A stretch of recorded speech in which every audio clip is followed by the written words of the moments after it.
Life is nothing. We used to sell water just so we can eat, and sometimes we don't make up to like 500 naira. Take down your pantas out. Like, how did we get there? When I was 12 or 13, I got raped. Told me not to talk to anyone about it, that if I do that, it's going to kill me. And I went to a pharmacy nearby, and then I bought like an HIV test kit.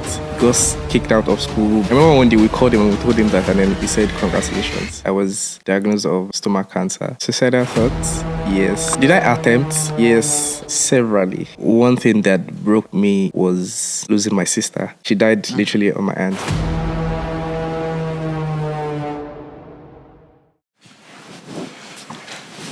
Hi. Hi. I love your outfit, first of all. Thank you. Okay. My name is Ayobamiji. Can you please introduce yourself to us? Briefly. My name is Emmanuel Adenola Richard.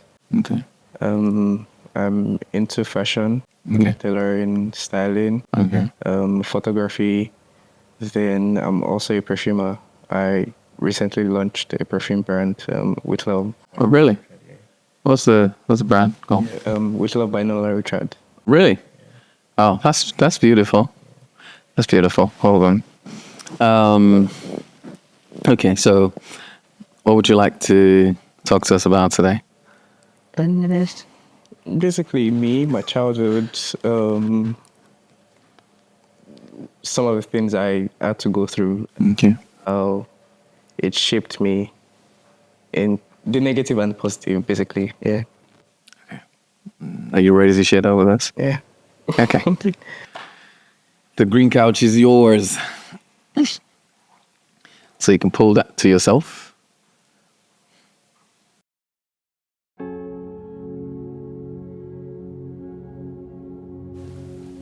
Okay, so welcome to Open Conversations, and you can take us on the ride, please. Okay, where do I start from? Okay, let me start from growing up. So I'm gonna say growing up, my parents were well-to-do. I mean, my dad was a contractor, yeah, and everything was fine up until I turned 8, and they got separated, sadly. So yeah, and that has been like the last time I'd seen my dad. Like the last time I saw him was when I was 8, and growing up, the last time I saw him was when I was 8. Yeah, till now, yeah. Growing up, I used to be sort of effeminate, if that's correct. And there used to be a lot of stigma that comes with that, like, from family members, from friends, from, just everywhere I go. And it wasn't even that bad. It wasn't like entirely bad. It wasn't even so, very worse like that. But I mean, there was that part of me. And when you're from this, I don't want to say churchy, but sort of gospel, religious background, not extremely religious, but at least some, there's so much that they think about, but they don't think about, there's so much they think about, once you are effeminate or something, you probably are into homosexuality or something, but they don't think about the effect everything thinks on that person. Like, because first of, I didn't choose to be this way. I didn't choose to be, effeminate and all of that, but I have tried to work on myself, and, everyone literally is a work in progress. We are all like, there's no perfect person out there. Everyone keeps working on each other. So, yeah. And, that affected me growing up. So, up until I was 12, after they got separated, first off, things took a turn. My mom we had to move out of where we were staying. My mom had to sell, most of our properties, our jewelries, everything we had, every home appliance, everything literally, and we had to move out of that. We were living in an estate, and then we had to move out of there, and then we sort of moved to dad's house. Yeah, it's not so far from, like, it wasn't so far from the estate, so it was kind of easy to like move. And it was more like starting from, I mean, I was 8, right?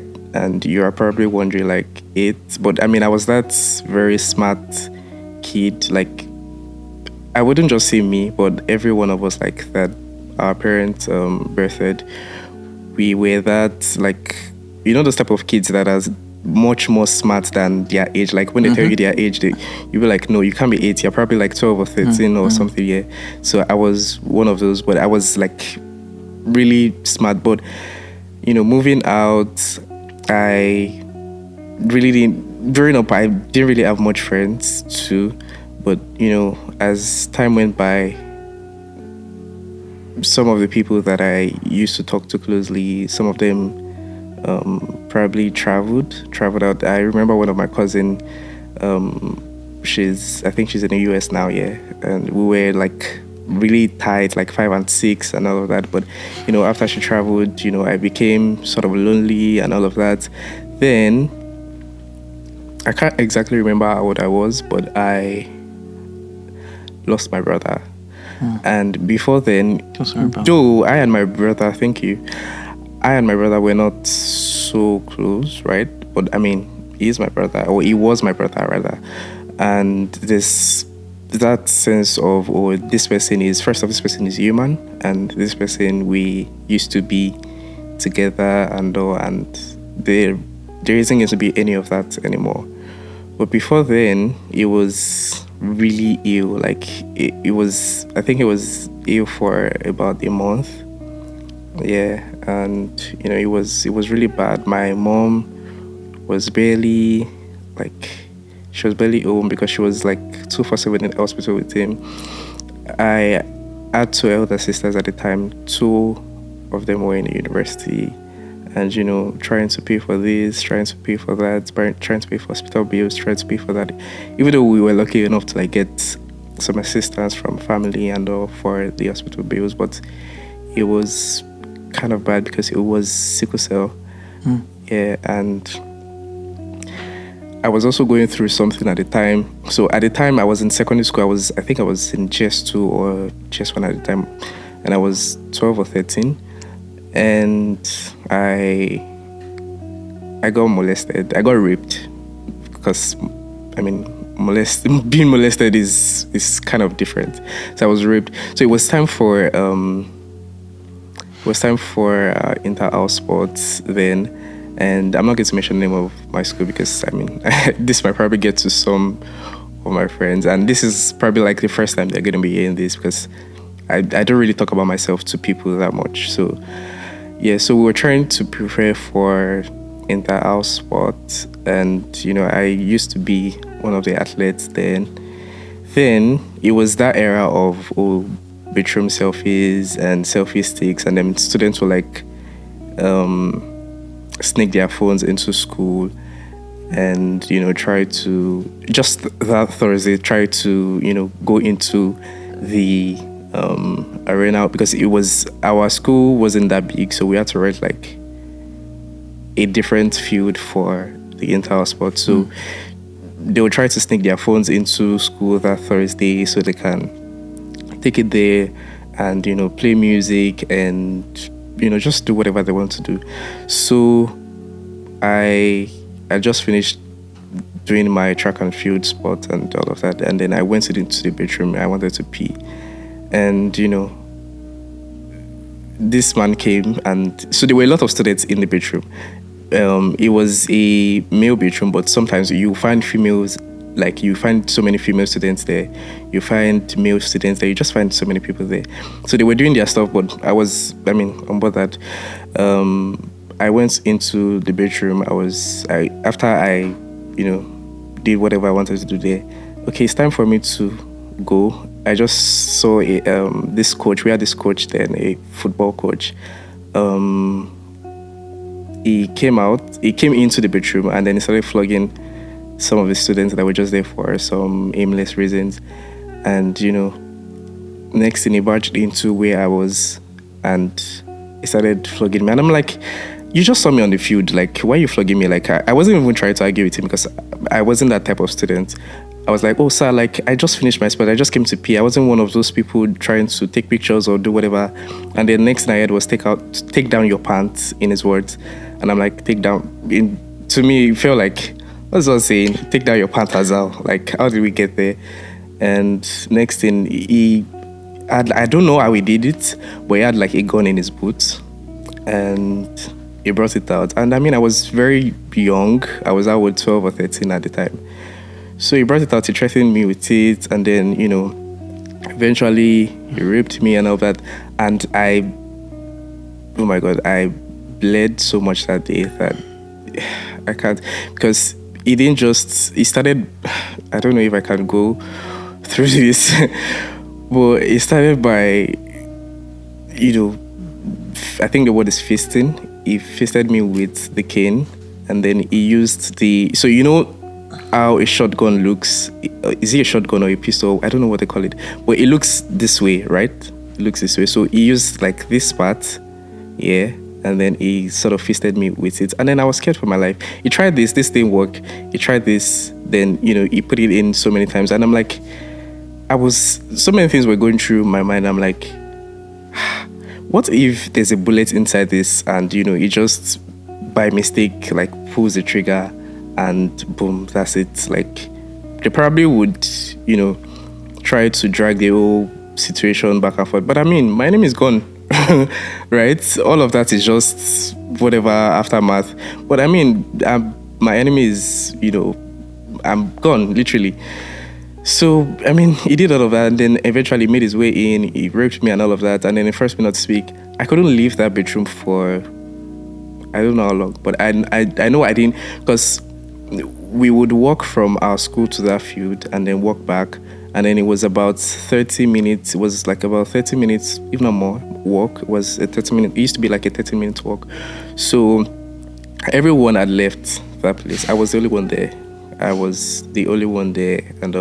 And no one knew about it. No one knew because, I mean, the people that used to watch that field were old people, the way they do this thing now, or just old people that they put there, and not like they can't handle their job, but I mean they're old. They can't be like the young ones that are very, very, very much active and all. So they're just always there, and and there's no way they would know that anything was happening. They'll probably just think my my sports uniform was wet, because the pants used to be like navy blue, dark color, navy blue, and then this I think was green. I used to wear green at the time, yeah.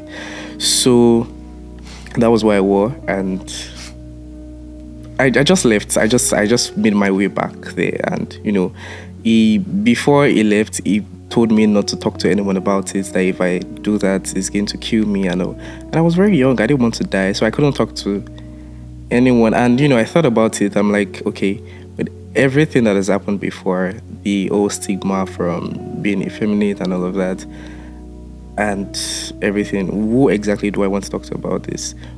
And at some point I was like, okay, I'm just going to talk to my mom about it. But my mom was going through so much that she was going through so much at the time. She was facing, the separation was there, and then she was the whole university, my sisters trying to get through school. There was also me in high school, secondary school at the time, then my brother at the hospital, so she was going through so much. And my sisters weren't close to me, like they were in school at the time. There was no way I could reach them because I didn't have a phone. I was just 12 or 13. So I couldn't talk to anyone about it. And where we were staying at the time was something like a family house. Everyone was minding their business. In fact, the things we did just so we could eat, just so we could have 1 or 2 square meals, not even, okay, that's not even a square, 1 or 2 meals daily was, I don't know, a lot. So there literally wasn't anyone I could talk to about it. And even for example, there used to be this water tank out there, and then we used to sell water just so we can eat. And in the day, we don't we don't make. I don't even. Sometimes we don't make up to like 500 naira. Sometimes in a day, and that's what like 4 of us would spend to eat. But even at that, they didn't let us. So we had there was my mom and our elder brother of blessed memory now. We're staying there. Then his wife was there. His wife's sister was also there. So the wife's sister should come and she would collect the money from us. She wouldn't let us eat. Me especially, she wouldn't let me eat. She wouldn't let me spend the money. Then when my elder sister came back, was also there with me when she came back from school as well. She would do the same. She wouldn't let us eat. She wouldn't let us do anything until my mom came one day and was like, "What's the meaning of this rubbish? Like, why won't you let my children eat? This is like just what everything that is happening, and you're still doing this, blah blah blah." So, but before then, I'm just trying to say like the things we had to do. So there was literally nobody I could talk to. Is it that person I want to talk to, or my uncle, or my uncle used to go to work at the time, so we were not that. I don't think I'm close with any family member aside my sisters and my mom, and So, but all of those people that I was close to, I couldn't reach them at the time. So I moved on with it, but thankfully, so before all of that happened, I think when you get to JSS, when they start talking to you, even before then, they start talking to you about HIV, AIDS, and all of that. And that was like the first thing that came to my head. Like, okay, what if this person has HIV and AIDS or whatever, or some disease, and is trying to like pass that on to me? So I went to a pharmacy nearby, and then I bought like, I think, an HIV test kit then. And I remember they asked me, "Who owns this? Who wants to use this?" And I told them, I was sent. Someone else asked me to get it, But then I had read tutorials. They had some guys had come to my school then to talk about HIV and all of that. And also, being that smart person, it was always there. So we moved on, and I turned out to be a loner. I couldn't talk to anyone about it, not even in school. But eventually, the man was apprehended, but not for my case.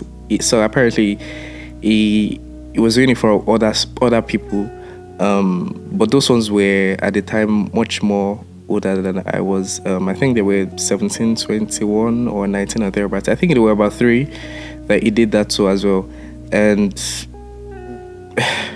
but I still couldn't talk. I still couldn't tell anyone that this man did this to me, because I was going through so much at the time. My dad wasn't there. Whenever we call my dad, before my brother passed on, whenever we call my dad that, we got kicked out of school because we haven't been paying for tuition and all of that. And I remember one day we called him and we told him that, and then he said, "Congratulations." And that broke me. Like, at the moment it broke me, but later on, I mean, you move eventually. So I moved on, and time went by. Eventually my brother passed on. I still couldn't talk to anyone about this, but I was dying mentally. Like, there was that pain, it was just there. I couldn't talk to anyone about it. I was scared, even though they caught him already because he did it for some other people. I still couldn't talk about it because it was just there, like, this man is going to come back there someday to probably harm me or kill me or do something.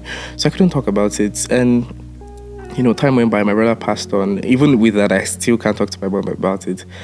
So fast forward to recently. So afterwards, I tried getting into school. I tried doing so much, and I couldn't. Like, I passed JAMB. I would pass JAMB. I would pass the cutoff mark. I'll pass everything. I still couldn't get into school. Like, at that point, I just dropped it. Like, okay, let me just try to maybe learn a craft or something and then get a skill. So I tried fashion, but then it wasn't so easy because we weren't so buoyant to like get into it, like get money and then send one of us into a fashion school. And my sisters were in school at the time, so there was so much. So you sort of have to wait.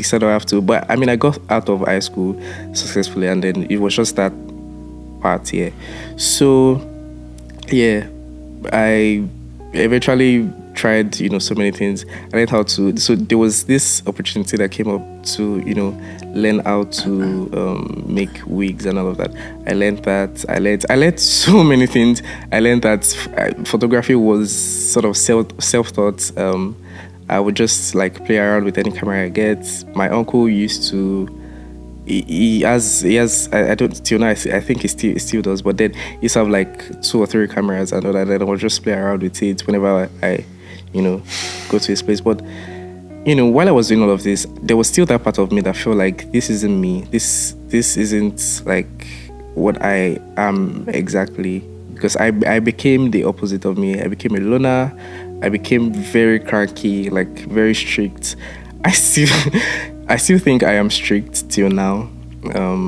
Maybe, but I don't. But I mean, it's much more better than it was. But it just shaped me differently, and I wasn't able to tell my siblings and my my mom or anyone up until I think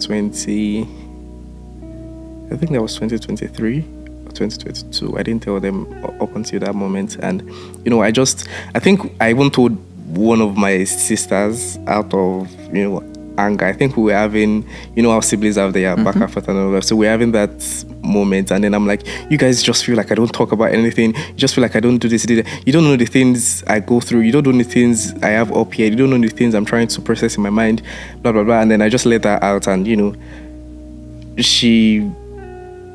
she broke down. She was like, you eat this from us, like all this while, like why would you do this? And all that. So that went on, and then she told my sister, she told my mom, and then my mom comforted me, was like, why wouldn't you talk about this with us? Like, why did you, in her words, in your rush, was like, oh, they suffer me, this is that means why didn't you tell us? Why did you so, but that was still a part of me, like that not being able to speak to people when there's something. Until now, it sort of hardens me to like ask for help in some cases. And I remember 2022 August, I was diagnosed of stomach cancer. First it was stage 1A, and then I had series of chemo sessions. And how did I find out that I was, or how was I diagnosed?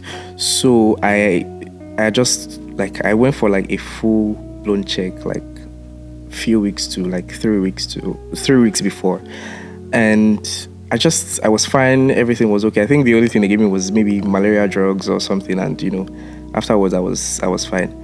But I started noticing some weird things because I have stomach ulcer, and then, but it wasn't, I just knew that it wasn't stomach ulcer because the pain was different. Then sometimes in my stool I would see like blood, and there was just, so I couldn't handle all of that. I'm like, okay, let me just go to the hospital. I don't want to think about anything in my head because I don't overthink. But so I went there, and they told me, oh, we can't process this here, we would have to transfer you to this hospital, blah, blah, blah, blah. They did that. I went there, I was referred to another hospital. I went there, and they saw that, so I had to start. So it was that point, so what I was trying to say earlier on, it was that point where I was trying to like do so much. I was trying to like get into like fashion properly, try to do so much. Any money I get, then I would save it up. I wouldn't let anyone know. I would save it. I would do everything. But then it happened that cancer would take, like, I would have to spend all of that money into cancer, right? And it was really bad. Said, oh my God, I can't. It was so bad. It was. If you know anyone who has gone through cancer, please hold them tight. And that's why I try not to take things too hard on myself, because in that period, that space of 2 years, I just kept thinking, like, what if this is like my last moment, or this would be like my last moment on earth? Like, what would I do differently? What would I do? Have I done the things that I intended to do? Have I made peace with the people that I I haven't forgiven, because at the time I had not forgiven my dad because of how everything went. Because sometimes I think about it, I'm like, if you didn't leave us, if you did, because they never had any issues, my parents. And one day he just walked out. I can remember clearly. He was putting on a white shirt, and then he went with his suitcase, and then he said he was traveling also or something, and then that was it. And I hadn't forgiven him, because I kept wondering, if you had not left us, all of this would have happened. I would have gone to school. I would have achieved so many things. I've always dreamed to be a pilot. I would have become that, and even probably flying. There was so much that I planned for myself. I still intend to do these things, right? So in that moment, I'm like, okay, let me just forgive. It was that bad that even when I was on isolation at the hospital, I would I would try to like see how I can live, but it wasn't successful. Like, I'll try to see how I can leave there, because there's no way you can leave. I mean, they would know, but I'll try to see how I can leave the hospital, just so I can do the things that interest me, because I couldn't eat like a normal human. I was placed on so many restrictions, because I mean, stomach, there were days that I wouldn't eat. I would fast, probably water fast or something. I was taking bananas, because they have high potassium and all. Yeah, my hair would fall. Like, I can't even start going over that. Taste bud. Should I talk about taste bud? That sometimes you are taking something that is kind of sweet, like should be sweet, maybe not like sugary, but at least should be sweet, and it's tasting some type of way to you. You can't go out, you can't cold, you can't eat freely. Sometimes you have to pound some meals, like rice. I can't eat rice. I couldn't eat rice like properly the way every other person would. Sometimes I will have to mash it, I will have to pound it. So many food restrictions. Noodles, what am I even saying? Noodles, all of that was like out of the. But normal food, like, take for instance rice. Like I said, I can't eat rice normally. Why? And then so one day I just sat down and I thought, okay, I can't eat rice normally. Like, why? Like, why? I was in the room alone that day, and I was talking to myself. Like, I didn't even realize until like some moment after, and I'm like, why? Why can't I? I can't eat meat. I can't eat chicken. I can't do this. I can't do that. Like, it was just, I was almost losing, but I couldn't talk to anyone about it. And mind you, I still didn't tell my family about it, that I, had this, until my sister, so at the time, my sister and a friend is a nurse, and one of my sisters is also like an aspiring nurse. So, they know these things, and then they were like, what is going on with you? We can see your fingernails, we can see your hair. Sometimes you try different looks, but bald, like, this is different from you just choosing to go. But like, okay, if you're going bald, what's happening to your eyebrows? What's happening to this? What's happening to they just started asking questions. What's happening to your nails, your toes, everything? Why are you tanning? Why is your skin tanning? Why do you have blisters? Why do you have so many things, like unusual things around you? And eventually I told them about it. And I'm just grateful that, it has. I survived, because and in that moment I just felt like God, because I would start hearing voices in my head. So many voices different voices would ring in my head. One would come this moment and say, oh, you're going to die soon. You're going to do this. Another one say, no, you're not going to die. Another one in like all in like how many minutes I would hear all of this in my head. So like, I couldn't work. I couldn't do things like normal humans would do. So it was really bad. And in that moment, in that space, that period, I'm just grateful again in that, because I feel like that has taught me so much, that life is just nothing. Like, it's nothing really. Because I don't know if anyone who is probably watching this right now has like sat down to think about life. Like, sometimes I just sit and I'm like, okay, life, like, let me just, how did God or whatever anyone believes is up there, like create this. How do we get to talk? How do we get to think? How do we get to like do these things? How do we travel? How do you take a plane from this place? How does it like take off and then go to this place and then you're in another country? Why is the time from this place? Like sometimes I just think about it and I'm like, and then there are still problems. There are still things like like there's so many things that we go through. There are like life is nothing, honestly. I just hope I can only hope that we don't have to go through some things before we can understand some things. Because if anyone would tell me about cancer, I'll just think, oh no, it's just some type of malaria, it's just this. But until I started going through it, until I was diagnosed, and then it didn't stop at 1A, it moved to 1B because at some point I couldn't like pay for the treatment. At first I had 6 chemo sessions, but immediately I was supposed to do what's it called now? This therapy where they use X-rays and Figma rays and all of the gamma rays and all of that. I can't even remember that, but I was supposed to do that as well. But I couldn't afford it because I had spent every money. I had sold most of it. In fact, I took loans just so I could cover up for that. I wrote to so many foundations. The only thing I feel like I didn't do was maybe put it out there on social media that, oh, help me. But like I was this close to that, getting to that, because sometimes you just think like, do I just want to die? Like if I die, like I haven't even achieved half of the things that I want to or I would like to. So like, why is this happening to me? Why? Like, why? I don't smoke. And that was like the first things that, came to my mind when I was diagnosed. Like, I don't smoke.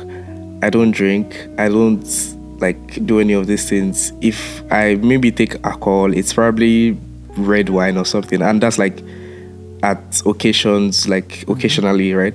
So I'm like, why? So why is this happening to me? Why? At that point, I couldn't afford the treatment. So it came back. It started, chemo is meant to like kill the cancer cells, and then maybe eventually, like totally, or at least to some point. But it killed it. But I was supposed to do something else afterwards. I couldn't afford it. So eventually, I had to go for targeted therapy. So targeted therapy is something they'll create like an incision somewhere here, and they would pass like a pipe through that place, and then that's where they pass all the whatever treatment or whatever they want to put it, because the stomach is right here, and then that's where they put it there. So the spot is still there, and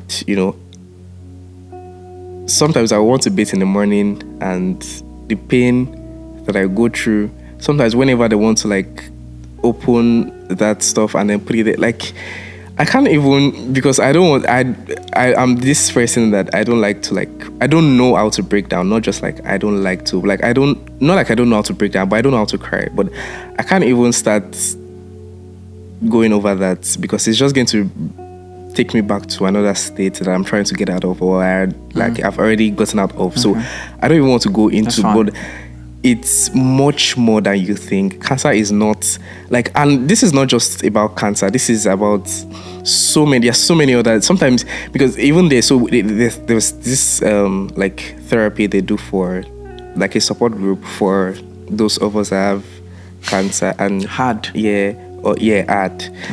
Eventually I was fine. In fact, I did so many things that I can't even imagine. I got on a movie set. Well, so I always say that moment was like my strongest moment. I've had so many strong moments, definitely, but that was like my strongest, because I feel like I just wanted to do everything that, like, imagine someone telling you, oh, you have like 2 years to live, or you have like 30 days to live. What are you going to do in that 30 days? That was literally how I was living at the time.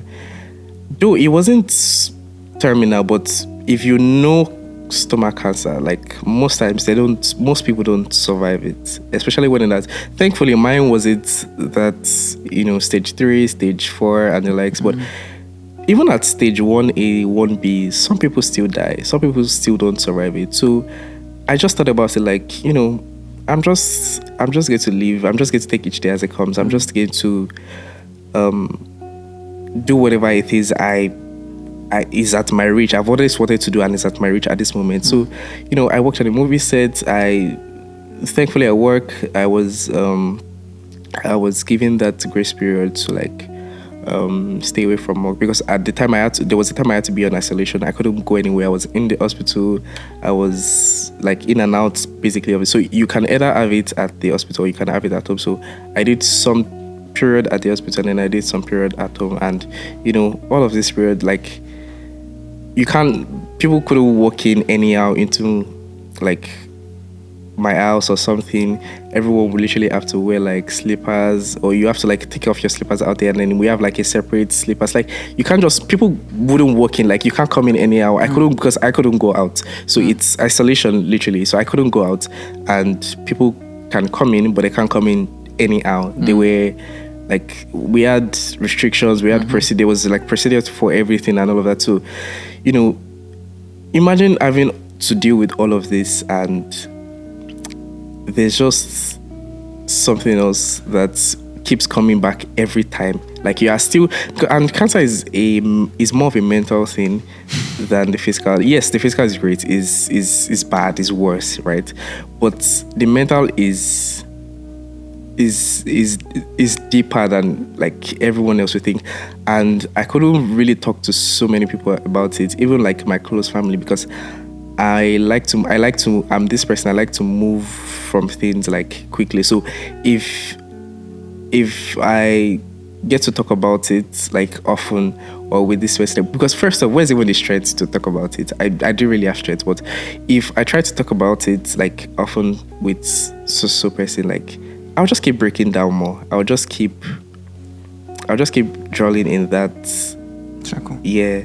So I couldn't. I just tried not to talk to anyone about it, and the empathy you even get even makes it more worse. That everyone is saying, "Hey, sorry if you cough, oh, it's casa." If you cough, no, I didn't want all of that. I didn't want that for me. So I just moved, and eventually, everything came back together. I started having my life back. Though it doesn't just stop there, because they've told you you're free. It doesn't stop there. You still keep going for checks. I still keep doing that. I still keep going for treatment. I still keep going for checks, MRIs, endoscopy, barium swallow, and all of those things. I still keep doing them. And last year, that was 2024, right? Was that year, like, that was when everything like sort of wrapped up, right?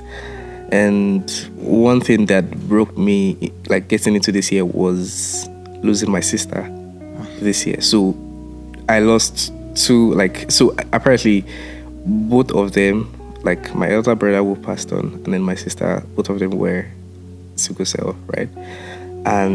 But my sister's death was really, it's still something I try to wrap my head around, because I was the one who took her to the hospital. So it happened like in the morning. I sorry, just, it's okay. It's okay. Just take a moment, all right? Yeah. So yeah, that morning. So I remember that morning.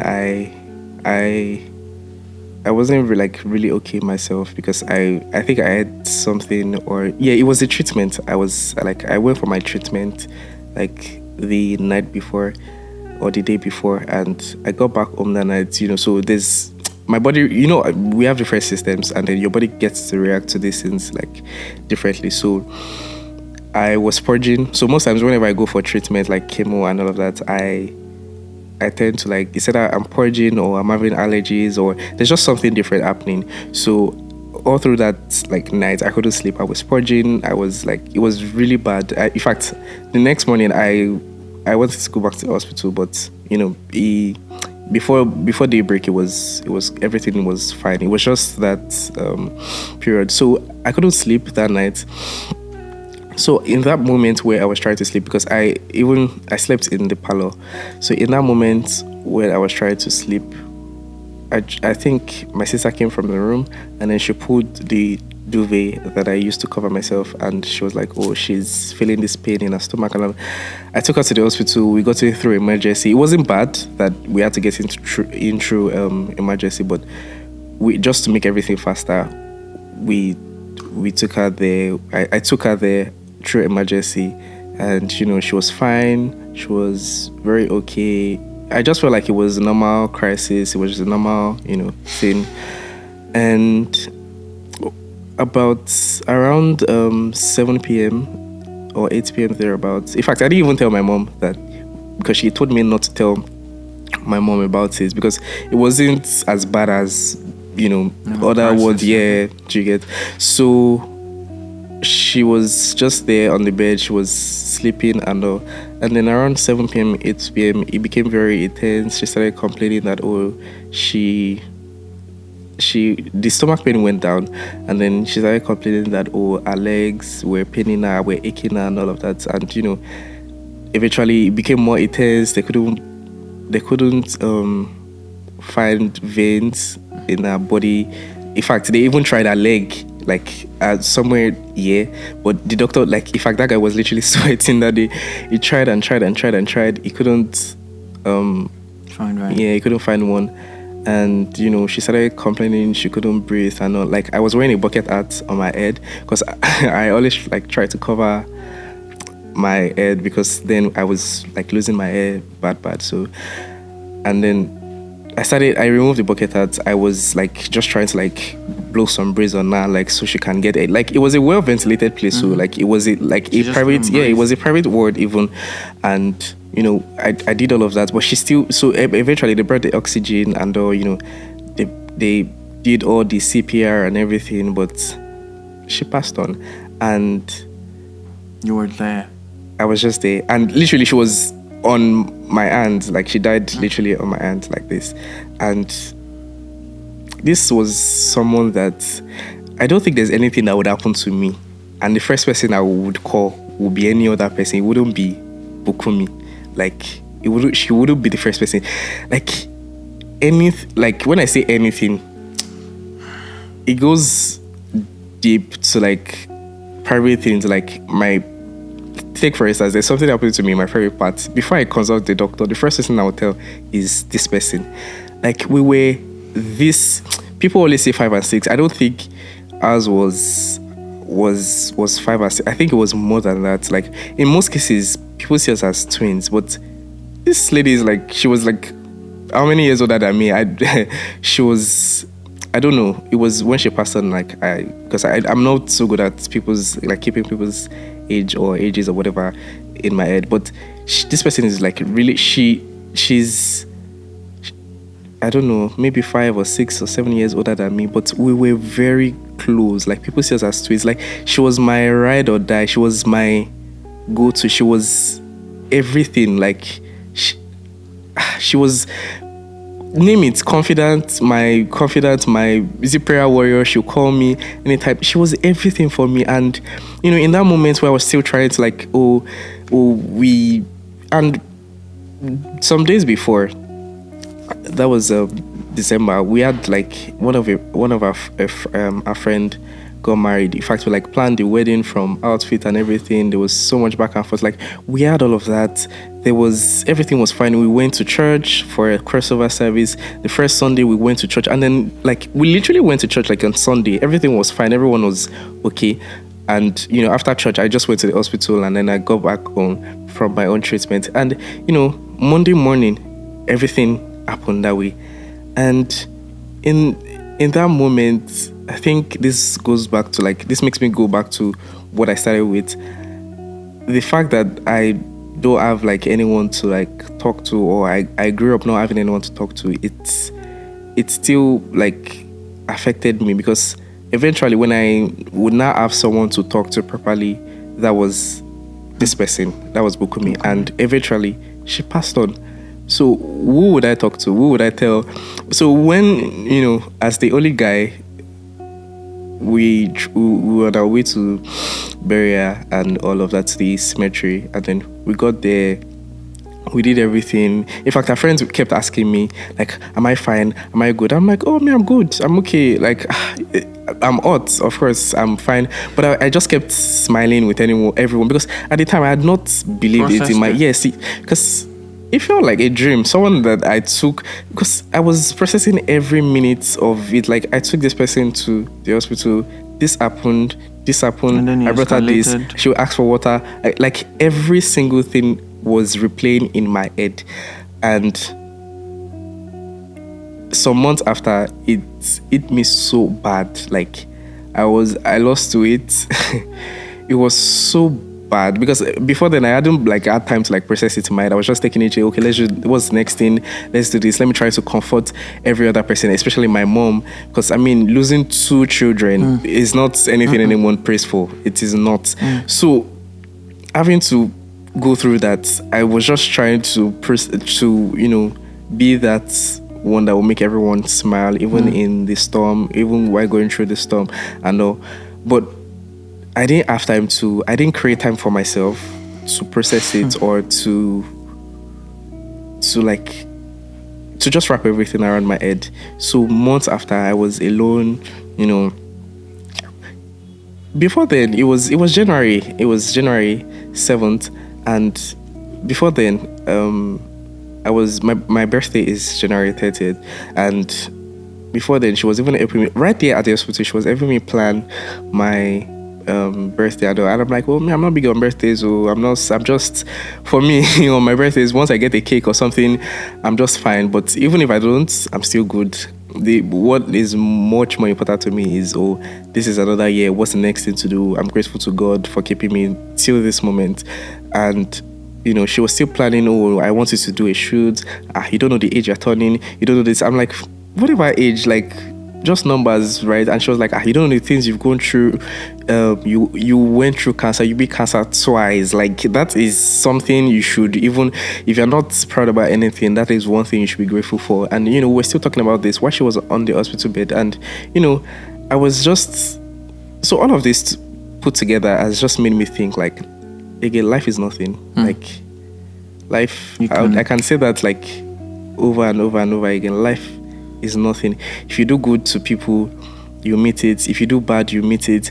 And I'm sure that till date, people still talk good about her, because she was that person. She was that. She would walk into. She was that light. She would walk into a room, and everywhere is lit up. Yes. So she was a light. Me, I'm still, if I meet someone new, I'm always very reserved and all of that, very cool, calm and collected. But she would make friends with anyone. She would become friends with anyone. She would, do you want to sell anything? If you're selling pepper, bring it to that girl. She will sell it for you, and she will make great sales for you. If you are what are you selling? So far it's legal. It's not illegal. She will sell it for you. What do you want to do? Do you want to plan your party? Do you need advice for business? Do you need business advice? Do you need, I don't know, she was loaded, very, very loaded. I always say that I don't think I've seen anyone that has a great skin. Maybe when I meet in future, but that has had a great skin so far than that girl. Light skin, but her skin spotless. One, you wouldn't find a dark spot on. She was too. I don't know. Should I say she was an angel? People always say, she was an angel. But this one is. I don't think anyone has seen angels before. Maybe some people have, but I haven't seen an angel before. Maybe I have, but this one, if I'm to go by the description of what the Bible or any holy book or anyone who has seen an angel would talk about, would describe an angel as, I would describe this person as she was, I don't know. I still haven't gotten out of that, because it's something I don't think it's something I probably will get over, because she played a huge part of my life, of me, of growing up, everything, like she didn't take me as a brother, like, oh, he's just my brother, he's just my kid, but like she took me as my friend. Like if anyone would try to condemn me or try to like talk bad, oh, this one is the feminist, what is this and that, like she would speak up for me, she would advise me, she would help me. If I need something right now, she would call me anytime. If she would call, I can call her 3 a.m, she could be sleeping, she would pick up. I don't think I would have had any, or maybe I would, but I don't think I've had anyone that would, so far, I don't think I've had anyone that would do, Stand up for you. yeah, that would stand up for me or do half of the things she did or she has done for me. I don't think I would. Maybe I would eventually, but it can't. Some people are just, I think some people are just irreplaceable, if that's the correct use of Absolutely. English here. Absolutely. Some people are just, you can't replace some people. You just can't. No matter how you try to fill in that gap or to try to be that, or to be like a, what's the word now, like an imitation of that person, you cannot. So I don't think there's anyone who would be that. And all of these things that's happened, it just keeps putting that spot in my heart. But I mean, I'm glad I remember when after that happened, I called my dad, and then I'm like, all of this, you didn't even call. When my elder brother passed on, he didn't show up. He still didn't show up. My mom called him, my sister called him, oh, that so person is at the hospital, and all, he didn't come. When he eventually passed on, he still didn't show up. I think he even told my sister, are you expecting me to come and bury? But we're like, no, we're not saying you should come and bury your child. No, there's no responsible child that will pray for his or her parents to bury their child, right? But we're just telling you, this is like what has happened. You're never trying to say, okay, if we don't know if you and but I still don't believe they had any issues. But let's say they did, right? Because we don't sleep with them, we don't go with them behind closed doors. We don't know whatever is happening. You're never trying to say you want to see your kids. You're never trying to say you want to, you want to be a part of them. Even when this one happened, when my sister passed on, he still didn't show up. I called him and all he said was, oh, he would know what to do, and that was it. And some days after, I tried to call him, and he still didn't show up. I called him, I spoke to him, I'm like, this he didn't show up, he didn't do anything. And to me, him showing up doesn't change anything. There's no difference, right? But it's just me trying to, when you're forgiving someone and then you're just trying to make everything okay, like I just, because I've really not had that growing up. I never had that. I mean, the last time I saw him was when I was 8. And so I've never had that fatherly care per se. I don't think I have that. I don't think I have that issues. I don't think I do. But I not having that, I just feel like there are things, someone, like if there was someone there, like, yes, I'm not going to lie, I'm not going to dispute the fact that there were people there like that turned up, like uncles and all that, right? Thing. Yes, but there's my own. Yes, even if so, and sometimes I always wish, like, even if, like, God, even if it's going to be like a stepfather, even if it's someone that's going to adopt, like, I just wanted to have that feel of that, but I never did. And I feel like that's one of the things that broke me, that made me. So, should I say I became independent at a very young age? But maybe it's in a negative. Maybe it was a negative way. I don't know. But I sort of became independent, like. I became the opposite of what I should have been. Like I couldn't talk to, like, my pals, my friends. I couldn't talk to them about some things that I went through, I would go through. Like it was that bad. And it made me stop being big on so many things. I never cared about birthdays anymore. I'm like, what is even life? What, life is nothing. Like, but eventually I lost my go-to person too. And there's just so much I plan to do. There's so much I intend to do for her, like just in a memory, because that's like the only thing I feel like can make me feel like she's still with me. Doing maybe charity, maybe setting up a foundation for her, something. There's a business that was there. I still, run it. Still, it can't be like when she was alive, running her thing, doing her thing. But I try my own way to continue and all of that. But no one can replace her. No one can. Nothing can. Because having to go through so much, and then you had this one person, and that made me see reasons why some people, after they lose their partners, they don't get married again, like they don't remarry, because there's something. It's like a void that no one else can feel. Nothing else can feel. And even if somebody else takes that role, yeah. They might not love them exactly the way, and then that's unfair to the person. So yeah, it's really sad. Life is nothing. You can flip. Yeah, it's nothing. You can flip at any moment.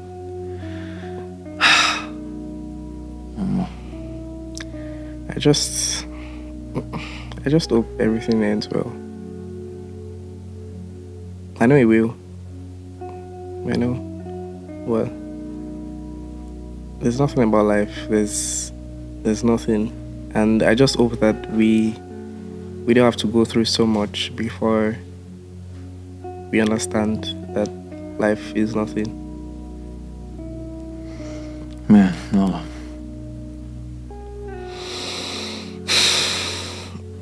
Talking about all of this, I feel better because I don't think I've had anyone to talk to about any of this, like all together. Together, because man, it's like series of different things. Like each one could have been the end. Like you know what, I'm not doing this anymore. Like this is it. Because I mean, I know how this feels. Like I forgave someone. Man, I held someone responsible for all the things that happened in my life. Like, it took over 2 decades for me to say, oh, I forgive you and all. So, so sometimes I understand, where people are coming from. And I like to listen because I didn't leave your pain. Like, I don't have a clue. Even if it's similar, it can only be similar. Like, it's not the exact thing. I don't know how or what it meant to you at the time. But I think you already figured out what is going to be the best thing you can do for your sister. Okumi, right? Yeah. And that's like just holding on to the things that she held dear.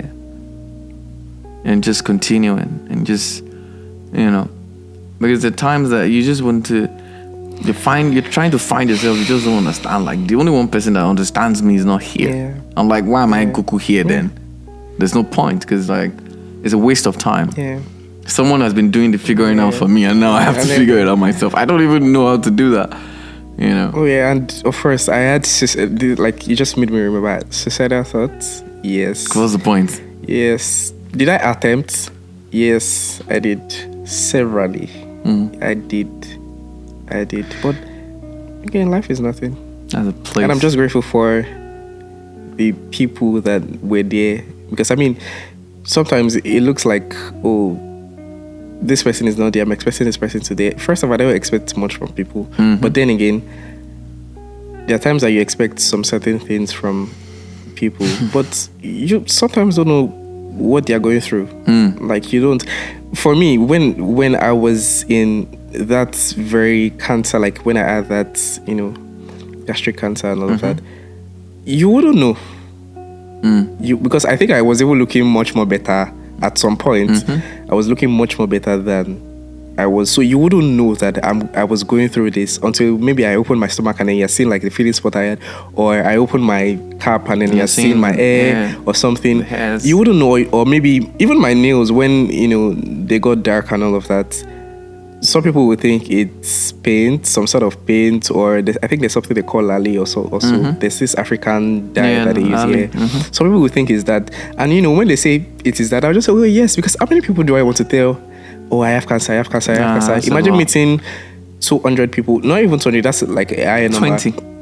10. And then you're telling 10 of them That's a that lot. I have cancer, I have cancer, I have cancer.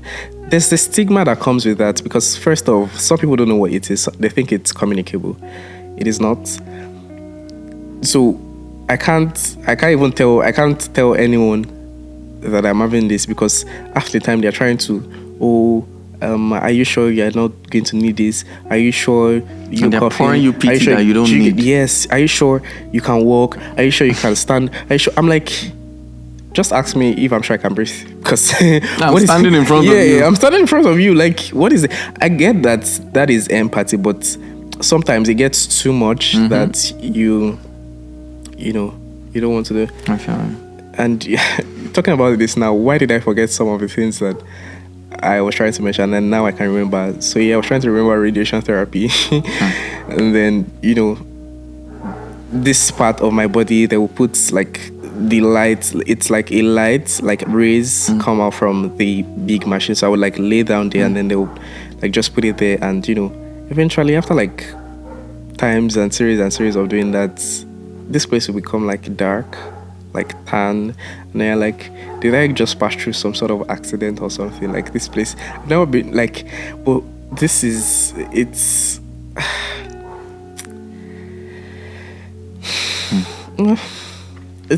part of the story. It's meant to be, right? I guess. But like I said, please don't forget. Like if there's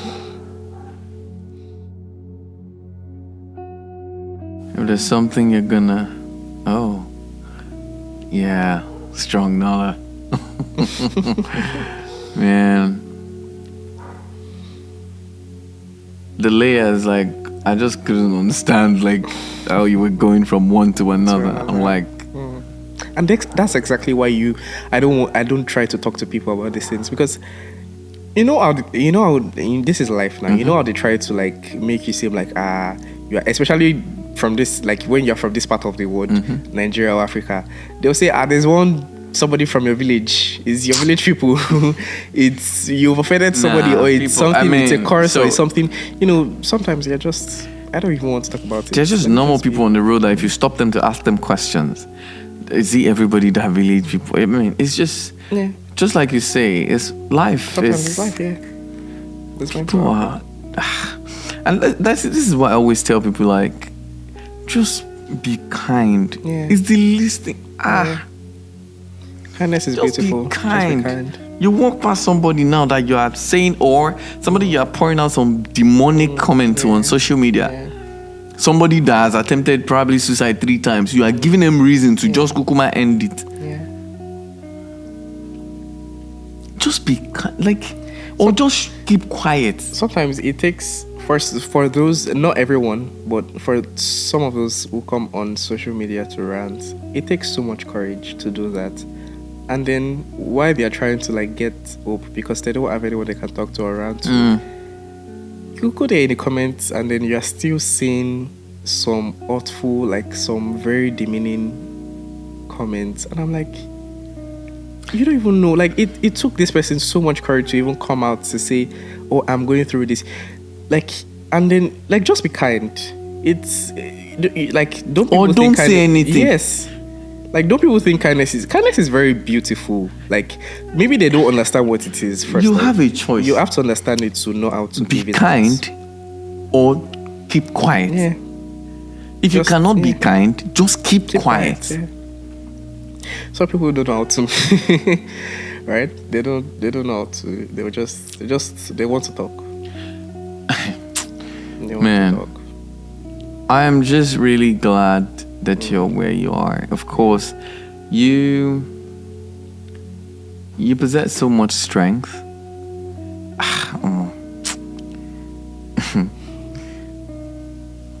But just like you said, you already mentioned it yourself. Everything that you're already holding on to something of Bukumi's, yeah? And please don't ever let it go. because there's still things you're going to remember on the way, and then it's just going to crack you open. Like, come on, man. I wish, this was here. It would have been better. Maybe this wouldn't have happened. Maybe. But life is just like, today is almost done. Tomorrow is here. It's not everybody that is going to make the same tomorrow that we're about to, and we're just hoping and praying like, okay, God, please. So like, making the best out of it, putting up every strength, showing up, holding on to memories. I hold memories so dearly. Memories, pictures, voice notes, all those things, selfies, or showing up for people, going to their place of work, just showing up for them, appearing on their birthdays, anything that they're doing, telling them I'm proud of you, you're so strong, I admire you. Little things. I don't joke with these things because that's like, they say that when people die, it flashes in front of their eyes, like all these things. And for me, I'm like, that gives me so much fulfillment. And you're already walking on that path. And I just feel like for Bukumi, you've got to do that. You have to hold that very dearly. And last thing I'm going to say is every dream that you have is very possible. Like no dream is too big and no dreamer is too small. So like you guys dreamed about it together. The spirit is with you always. You can do it. It might be a struggle, but like just put your mind to it. It's very possible. I applied the same thing to myself. I'm not saying that situations are the same, but I'm like, it's very possible. I see that much strength and I know that it's very possible. But for her, please, and for your brother, that's a lot. That's a lot. I pray that God gives you the strength that you need in every phase moving forward. Amen. There's greatness all the way, man. Amen. And for real, I don't know if it holds anything to you, but I'm really proud of you, man. Like, I saw you when you came down of from the cab, and like, yeah, love your outfit. It's just what it is. Like, you see people, they smile and looking fly. You don't know that this person has climbed Mount Everest like 55 times. And trust me, this, I'm not trying to, put or speak bad things into myself, but this is life. There still get to be so much more that would happen. The What? good, the bad. Like, this is life. There still get to be so much more that would happen. There still get to be more. We can only pray for bad things not to keep happening. Mm-hmm. Yeah. Or awful things. Because, I don't think there's anyone who would have gone through all of these things. Me, that I've gone through these things and I will not be wise, or I've not seen life to a very large extent that it is nothing. Like, it's just be kind, just live. And sometimes, when some people hear you speak, and then you speak with so much wisdom, and they're like, how come not? Yeah, how come not? With all of these things, what are you expecting? What do you mean by how come? Are you joking? How come? Right? How not come? How not come? not? Yes. Nah. Nah.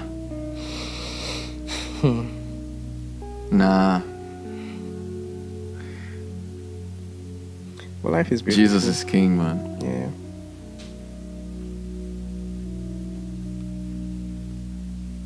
Please. Everything that you've dreamt about with Bukumi is very possible to achieve, and you have to do that for her. At times you might want to be tired and, think about her. Any memory that you have of her, with her, just go through it. Please, you've got to do it for her. You can draw strength from that every other time. I know when you get home tonight, you're gonna go through this over again and probably hug your pillow and all of that, cry because you don't want to cry here. So you definitely, and that's okay. That's very okay. Crying is very okay. Yeah. You're gonna do great things. And I'm proud of you, man. For real. Thank you so much. Thank you so much for being here. Thank you for having me. Thank you for letting Man, me this talk was to you this was about this was a roller coaster. I tried to hold it together, but I was just dropping my head and raising up like, what is from one to fry pan this. to To fire, to volcano even. damn, man. But thank you so much for being here. Thank you. Hi. If you enjoyed this episode, please don't forget to comment, like, share, and subscribe to our channel for more episodes. See you on the next one.